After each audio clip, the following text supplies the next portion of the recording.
Aliansi Hari, Dojo of Limits, dan Thunder Dojo. Meskipun identitas saya akan terungkap saat menjual materi kepada mereka, saya masih dapat memberitahu mereka untuk memasukkan uang ke akun tanpa nama saya. Namun, atasan mereka dapat dengan mudah mengungkapkan fakta bahwa saya mendapatkan banyak uang, mengerutkan kening Luo Feng, sepertinya saya hanya bisa menjual mereka melalui pasar gelap. Petik 2. Di mana ada cahaya, di situ ada kegelapan. Persaingan dalam membeli material selalu sangat ketat. Aliansi SDM adalah aliansi antara banyak keluarga dan kelompok keuangan. Meskipun aliansi ini, untuk sebagian besar, stabil, masih ada cukup banyak persaingan yang terjadi di dalamnya. Beberapa grup keuangan dan keluarga memegang lebih banyak posisi dalam aliansi SDM dan karenanya menikmati lebih banyak manfaat. Karena persaingan, semua jenis layanan ada. Anda seorang pejuang yang ingin menyembunyikan identitasnya dan menjual beberapa materi. Baik, jika manajer lain tidak mau melakukannya, saya akan melakukannya. Anda seorang pejuang yang ingin menyimpan uang di rekening tanpa nama negara lain. Baiklah, semuanya akan dilakukan untuk Anda. Selama Anda memiliki barang berharga, banyak manajer pembelian material akan memperebutkannya. HMHM, begitu banyak pesan, Luo Feng memasuki area diskusi Warlord Fighter, dan hanya mengetik 3 kata, menjual bahan monster. Bertonton posting kemudian muncul. Membaca balasan dalam jumlah besar juga menunjukkan keamanan dan kredibilitas. Aku ingin menjual telur naga, seragam tempur, dan pedang. Ya, sebaiknya saya tidak menjualnya di kota markas Jiangnan. Lebih baik saya menjualnya di tempat lain. Luo Feng membaca postingan itu satu persatu, yang ini sepertinya bagus. Cukup banyak pejuang panglima perang terkenal yang membalas posting ini. Bahkan seorang wargot telah membalas postingan ini. Petik 2. Area diskusi Home of Limits dibagi menjadi 3 peringkat, level warrior, level warlord, dan level wargot. Pejuang level prajurit hanya dapat melihat dan memposting di area diskusi prajurit. Pejuang level panglima perang dapat melihat dan memposting di area diskusi prajurit dan panglima perang. Petarung level wargot dapat melihat dan memposting di ketiga area diskusi. Akun setiap orang sesuai dengan ide pribadi mereka, jadi mereka tidak dapat memalsukannya. Cukup banyak orang yang menjual barang-barangnya kepadanya, jadi kredibilitasnya cukup bagus. Dari kota markas Kyoto, Luo Feng sedikit tersenyum sambil mengangguk, Wang Hou. Nama ini kedengarannya bos cantik, ya, itu dia. Pagi hari kedua, Luo Feng meninggalkan rumah untuk berjalan-jalan di beberapa tempat di kota Yangzhou dan membeli ponsel dan kartu SIM. Sebagian besar ponsel memerlukan nama asli Anda, tetapi beberapa toko menjual kartu SIM tanpa perlu memeriksa KTP Anda. Di dunia ini, selama Anda punya uang, orang bersedia mengambil risiko. Saat ia membeli ponsel dan kartu SIM, Luo Feng juga membeli kacamata, kumis palsu, dan beberapa aksesoris sederhana lainnya. Halo, Luo Feng berdiri di ruang pelatihan rumahnya dan memutar nomor telepon Wang Hou menggunakan ponsel baru. Halo, apa kabarmu? Saya Wang Hou. Apa yang bisa saya bantu hari ini? Suara Wang Hou lembut. Dia meninggalkan beberapa informasi kontak khusus di area diskusi pejuang Home of Limits hanya untuk jenis skenario ini. Sebagian besar orang yang memanggilnya adalah petarung yang cukup kuat, karena petarung biasa tidak memiliki harta untuk dijual. Luo Feng tersenyum, saya ingin menjual beberapa hal yang akan membuat Anda pergi. Oh, harta karun apa? Suara Wang Hou, yang dibawa dari telepon, memiliki sedikit kejutan di dalamnya. Bernilai lebih dari 10 miliar, kata Luo Feng. Di ujung telepon yang lain, Wang Hou awalnya dengan senang hati mengobrol dengan kecantikan berkulit putih dengan tubuh yang bagus, tetapi ketika dia mendengar ini, dia segera berdiri. Mengabaikan keindahannya, dia langsung pergi ke sudut dekat jendela dan berkata pelan, aku bisa menangani ini. Selama Anda bisa mengeluarkannya, saya bisa menerimanya. Saya yakin Anda pernah mendengar tentang kredibilitas saya. Kredibilitas ini dibangun dari perdagangan demi perdagangan, jadi Anda tidak perlu khawatir tentang harga. Lebih dari 10 miliar. Ini jelas merupakan perdagangan besar. Biasanya, hanya wargot yang menawarkan perdagangan sebesar itu. Baiklah, ketika Anda membayar, saya harap Anda dapat mengirim uang ke bank tanpa nama internasional Swiss di Eropa, apakah tidak apa-apa? Luo Feng terus berbicara. Sama sekali tidak masalah. Banyak pejuang yang bekerja sama dengan saya suka menyimpan uang mereka di sana, tertawa Wang Hao. Bank Internasional Swiss selalu populer bahkan sebelum periode Grand Nirvana. Membangun nama bank atau grup keuangan sangatlah sulit, tetapi menghancurkannya sederhana saja. Bank-bank internasional Swiss ini telah membangun nama mereka dalam jangka waktu yang lama, oleh karena itu memberi mereka banyak bisnis. Bolehkah saya bertanya kapan Anda berencana untuk datang? Tanya Wang Hao. Aku akan pergi ke sektor utama kota markas Kyoto 2 hari ini. Saya akan menghubungi Anda saat itu, kata Luo Feng. Baiklah, baiklah. Aku masih belum tahu namamu. Nama belakangku adalah Wei, jawab Luo Feng. Oh, Tuan Wei. Kalau begitu saya akan menunggu kedatangan besar Anda, suara Wang Hao memiliki sedikit gairah di dalamnya. Luo Feng tersenyum saat menutup telepon. Dia belum pernah mencoba hal semacam ini sebelumnya, tapi sepertinya, itu sangat mudah. Hanya satu panggilan telepon dan semuanya sudah teratur. Pertama, saya harus membuka rekening di Bank Internasional Swiss. Luo Feng menggunakan telepon baru di tangannya untuk dengan cepat memasuki halaman web Bank Internasional Swiss dan dengan cepat mengajukan rekening tanpa nama. Passwordnya sederhana, namun aman dengan triple part 12 karakter kode yang terdiri dari karakter Cina, huruf abjad, dan angka. Selesai, sekarang saya hanya harus menunggu untuk menjual barang saya. Malam itu, di bawah cahaya ruang tamu lantai pertama, Luo Feng duduk mengelilingi meja bersama keluarganya dan makan malam. Ayah, Ibu, aku akan keluar besok untuk berurusan dengan beberapa urusan, tertawa Luo Feng, aku mungkin bisa kembali lusa. Oh, kamu mau kemana? Luo Hongguo menatap putranya dengan tatapan heran. Luo Feng tertawa, untuk bertemu teman petarung. Hongguo, jangan repot-repot bertanya. Mungkin Feng akan bertemu pacarnya, cibir ibu Gong Xinlan di sampingnya. Luo Feng tercengang karena ini. Gong Xinlan melanjutkan, namun, nak, sejujurnya, kamu sudah cukup tua sekarang. Setelah tahun depan Anda akan berusia 20 tahun. Anda harus mulai menjalin hubungan. Suatu hubungan membutuhkan setidaknya 1 atau 2 tahun sebelum menikah. Saat itu, tidak akan lebih awal. Saudara Luo Hua juga tertawa di kursi rodanya, ya, saudara, bahkan saya lebih cepat dari kamu. Anda lebih baik meningkatkan permainan Anda. Kamu anak kecil, Luo Feng menggelengkan kepalanya saat dia tertawa, oh ya, bagaimana kabarmu dengan pacarmu Nan? Apalagi, tentu saja sama seperti biasanya, Luo Hua sangat senang. Pagi hari berikutnya, setelah makan pagi bersama keluarganya, Luo Feng membawa ransel raksasanya saat dia meninggalkan rumahnya. Dia tidak naik mobil pribadi Dojo of Limits, tapi naik taksi ke stasiun kereta.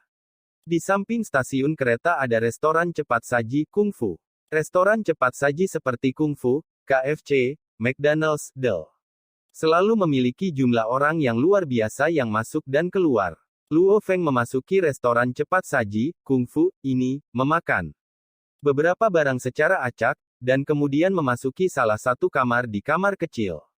Setelah mengunci pintu, Luo Feng dengan cepat menggambar riasan dasar.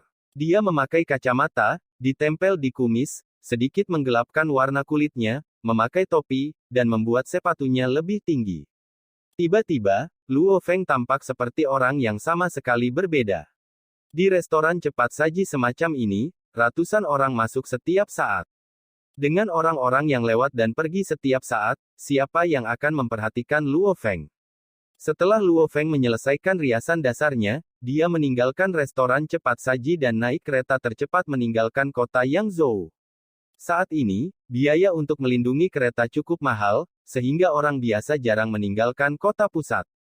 Pejuang tidak perlu membayar apapun, selama mereka menunjukkan KTP, mereka bahkan tidak perlu membeli tiket kereta untuk naik kereta. Mereka juga bisa turun kapanpun mereka mau. Ini adalah salah satu keistimewaan seorang pejuang. Di hari yang sama, sekitar jam 6 sore. Para tamu yang terhormat, kereta akan memasuki stasiun. Para tamu yang turun di kota markas Kyoto, silakan turun dari kereta dari pintu depan dengan semua barang bawaan Anda. Dengan siaran di dalam kereta, Luo Feng membawa tasnya saat turun dari kereta. Kota markas Kyoto. Luo Feng melihat sekeliling, kota terbesar dan terpadat di China yang juga merupakan pusat politiknya. Namun, dibandingkan dengan kota markas Jiangnan, itu tidak jauh lebih besar. Hanya saja kelembapan di sini jauh lebih rendah, jadi sedikit lebih dingin.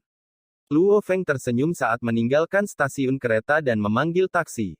Dia langsung menuju area hiburan, Wheel Palace, yang cukup terkenal di kota Kyoto. Ini juga kelas yang sangat tinggi. Di depan gerbang utama ke area itu berdiri wanita cantik yang tak terhitung jumlahnya mengenakan segala macam pakaian, yang membuatnya tampak seperti memasuki negara wanita. Tuan, seorang pria yang mengenakan jas sedikit tersenyum. Beri aku kamar pribadi yang tenang. Aku tidak ingin ada yang menggangguku. Luo Feng menunjukkan ide petarung, yang membuat manajer penerima jauh lebih sopan, dimengerti, tolong ikuti saya. Wheel Palace, kamar G tanda pagar 3. Tuan, semua anggur ada di dalam sini, kata manajer dengan hormat, bolehkah saya bertanya apakah Anda membutuhkan yang lain? Tidak perlu, dan tanpa izin saya tidak ingin ada yang masuk ke sini, perintah Luo Feng. Dimengerti, ada daftar layanan dan telepon di sana. Jika Anda memiliki permintaan apapun, jangan ragu untuk memesan kami, kata manajer sambil tersenyum dan pergi. Luo Feng dengan mudah mengunci pintu dan, pada saat yang sama, memindai seluruh ruangan dengan kekuatan spiritualnya. Tidak ada alat perekam di ruangan itu. Ruangan itu juga memiliki desain yang indah dengan lantai yang sangat halus yang terbuat dari bulu monster di tanah. Luo Feng melihat ke layar di dinding, yang menampilkan daftar layanan. Sial, mereka pasti bisa bersenang-senang, Luo Feng menggelengkan kepalanya saat dia tertawa dan memutar nomor Wang Hou itu. Halo, Tuan Wei, Wang Hou dengan penuh semangat berteriak. Wang Hou, saya berada di ruang G tanda pagar 3, lobi Cina, Wheel Palace di sektor utama kota markas Kyoto, jawab Luo Feng. Baiklah, mengerti, aku akan berada di sana dalam 1 jam, sedikit kegembiraan bisa terdengar di suara Wang Hou. Setelah Luo Feng menutup telepon, dia berbaring di sofa dan membuat teh untuk dirinya sendiri dengan kantong teh yang diambil dari lemari. Luo Feng merasakan ponsel di sakunya bergetar. Siapa yang menelepon saya? Telepon di sakunya adalah telepon lama Luo Feng, dan bukan yang baru. Luo Feng mengangkat teleponnya dan melihat panggilan dari rumah. Halo, Luo Feng mengangkat teleponnya. Feng, saudaramu. Saudaramu mengalami kecelakaan, Ibu Gongxin Lan terisak saat suaranya terbawa. Luo Feng terkejut saat dia berdiri dengan ganas, menghancurkan cangkir teh yang dijatuhkan pecah saat teh di dalamnya tumpah keluar. Luo, jangan panik, Ibu Gongxin Lan terisak sambil berkata, kakakmu hampir tenggelam, tapi dia telah diselamatkan dan baik-baik saja sekarang. Tenggelam, Bu, apa yang terjadi? Luo Feng tidak bisa mengerti, bagaimana sesuatu bisa terjadi pada saudaranya di kota pusat. Bukankah pengasuh selalu bersamanya? Feng, inilah yang terjadi, sore ini, pengasuh membawa adikmu Hua ke taman terdekat untuk bermain. Tahukah kamu bahwa kakakmu sering pergi ke taman? Kali ini, dia bertemu dengan orang tua pacarnya di taman. Bahwa orang tua Nan mengundang kakakmu untuk ngobrol sampingan. Luo Feng mengerutkan kening. Mereka tidak pernah memberitahu orang tua pacarnya tentang Luo Hua dan situasi pacarnya. Dan kali ini, orang tua pacarnya dengan jelas berbicara dengan kakaknya Luo Hua karena suatu alasan. Saat itu, kakakmu meminta pengasuh untuk membawanya ke sana dan berbicara dengan orang tua Nan selama 1 jam penuh. Setelah itu, orang tua Nan pergi. Suara Ibu Luo Feng agak serak di telepon, mungkin karena terlalu banyak menangis. Setelah itu, kakakmu berkata dia ingin berjalan-jalan di sekitar taman sendirian dan menyuruh pengasuh untuk menunggunya di gerbang taman. Pengasuh percaya bahwa tidak ada bahaya di taman, karena semuanya adalah pemandangan, dan tidak berpikir lebih jauh. Dia lalu menunggu adikmu di gerbang taman. Namun, siapa sangka kakakmu akan mendorong kursi rodanya ke dalam danau yang indah, yang sudah lama membeku. Hanya ada satu lubang yang dibuat oleh beberapa anak bermain. Dan saudaramu langsung masuk ke dalam danau melalui lubang itu. Wajah Luo Feng menjadi pucat saat dia mendengarkan. Meskipun dia tahu bahwa saudaranya akhirnya diselamatkan, tetapi jatuh ke danau yang membeku sebagai orang cacat menunjukkan bahwa dia tidak ingin ada lagi yang berhubungan dengan dunia ini. Hampir bunuh diri. Syukurlah, salah satu petarung di sektor kami, seorang pemuda bernama Qiu Yi, langsung melompat ke danau, menembus es, dan berenang di bawah untuk mencari adikmu.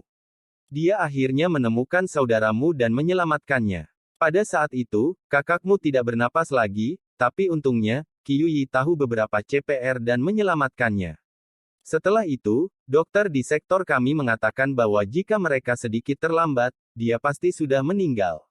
Aku ingin tahu kata-kata kejam macam apa yang diucapkan orang tua Nan yang mendorong putraku ke ambang kematian.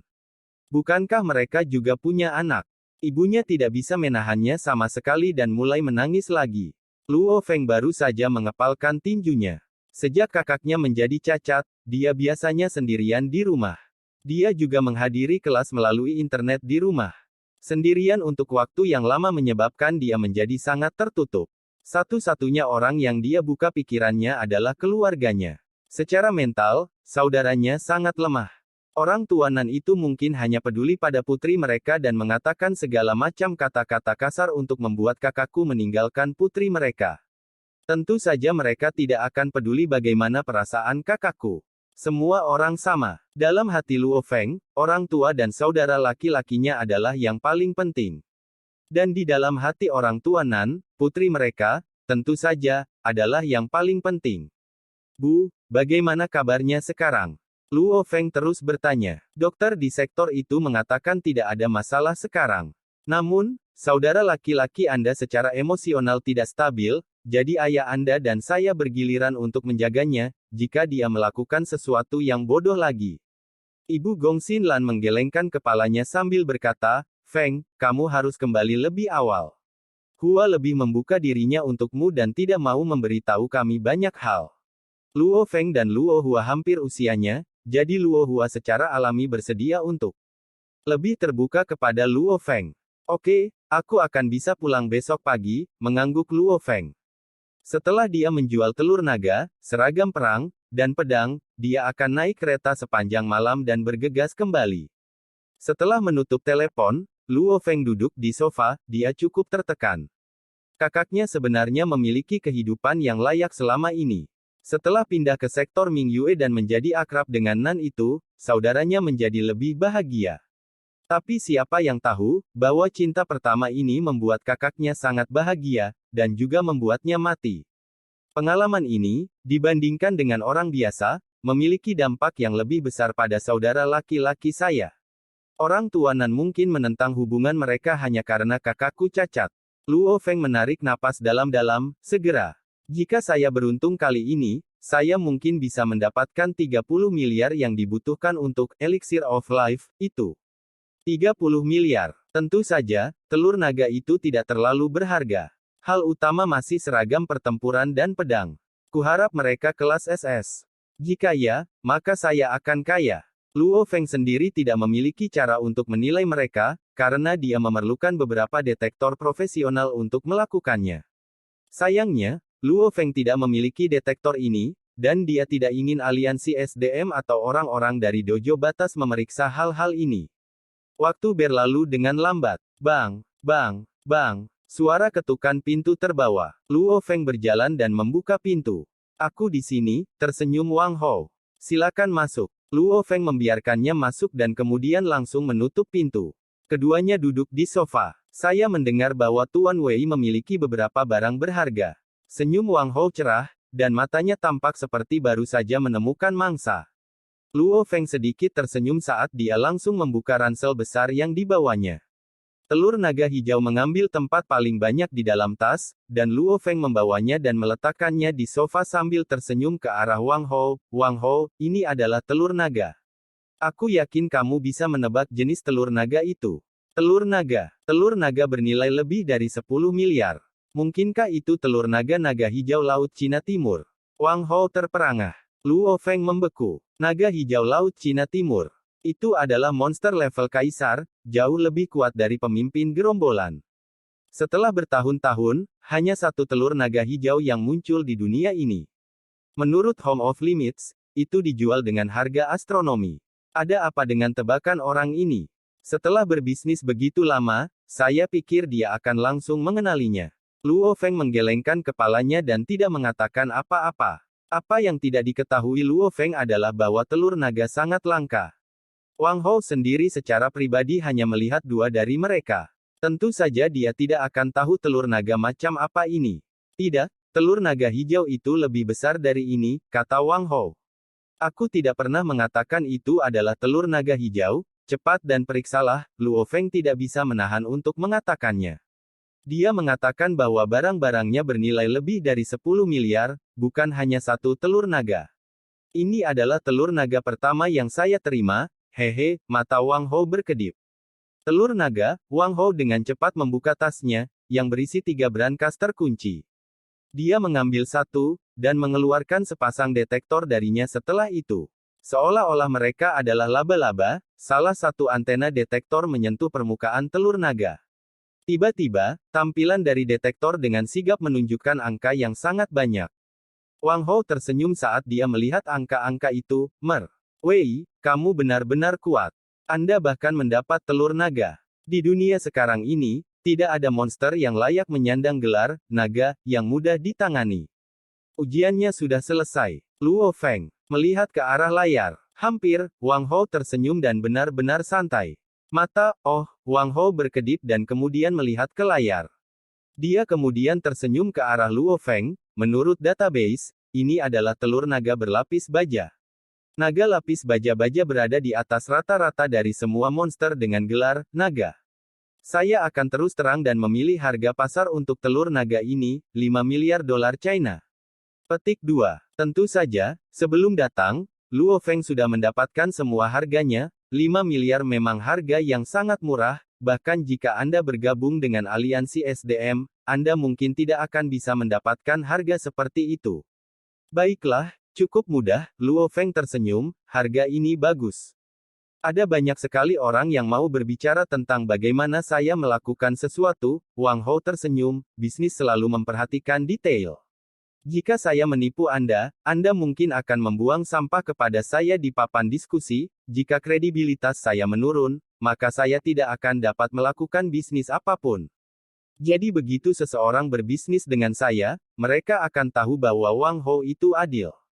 Luo Feng sedikit tersenyum sebagai jawaban. Bapak, Wei, Wang Hou tidak bisa menahan diri untuk tidak berkata, kamu mungkin masih memiliki lebih banyak barang. Petik 2. Saya bersedia, Luo Feng mengangguk saat dia mengeluarkan pisau yang masih ada di sarungnya dari tasnya. Oh. Mata Wang Hou bersinar saat dia melihat pedang itu dan menatap Luo Feng dengan wajah heran, ini adalah pedang yang sangat bagus. Bahkan sarung ini sangat mahal. Bolehkah saya melihatnya? Petik 2. Tolong lakukan, Luo Feng mulai menjadi sedikit berharap, aku ingin tahu kelas berapa pedang ini, setidaknya kelas S pasti. Setelah menghunus pedangnya, Wang Hou memeriksanya dengan hati-hati dan tidak bisa menahan untuk tidak mengangguk, pedang hebat, ini pedang yang sangat bagus. Saya 100% yakin bahwa Wargot menggunakan pedang ini. Jika saya melihat ini dengan benar, ini pasti pisau kelas SS. Pedang ini memang sangat berharga. Luo Feng sangat senang di dalam, pedang ini sebenarnya adalah kelas SS. Kita perlu melihat seberapa rusaknya pedang ini sebelum kita menentukan harganya. Wang Hou tersenyum, tentu saja, sebuah pedang dimulai tanpa kerusakan, tapi perlahan-lahan akan rusak saat bertarung melawan monster. Bila itu sendiri mengalami kerusakan yang tidak terlihat oleh mata dan, seiring berjalannya waktu, kerusakan menumpuk. Ini akan terus berlanjut sampai suatu hari, pedangnya sendiri patah. Luo Feng mengangguk, deskripsi untuk senjata peringkat A adalah bahwa ia hampir dapat melawan semua monster peringkat A tanpa menderita kerusakan apapun. Mengetahui hal ini, senjata masih bisa pecah. Semakin sedikit kerusakannya, semakin berharga. Secara alami, semakin rusak, semakin sedikit nilainya. Biar aku periksa, Wang Hou segera membuka brankas lain dan mengeluarkan sepasang detektor untuk memeriksa bilahnya. Cahaya mimpi keluar dari detektor dan menyelimuti pedang ini. Tampilan detektor segera menunjukkan sejumlah besar informasi dalam bentuk angka. Tak lama kemudian, detektor menghitung hasilnya. 0%.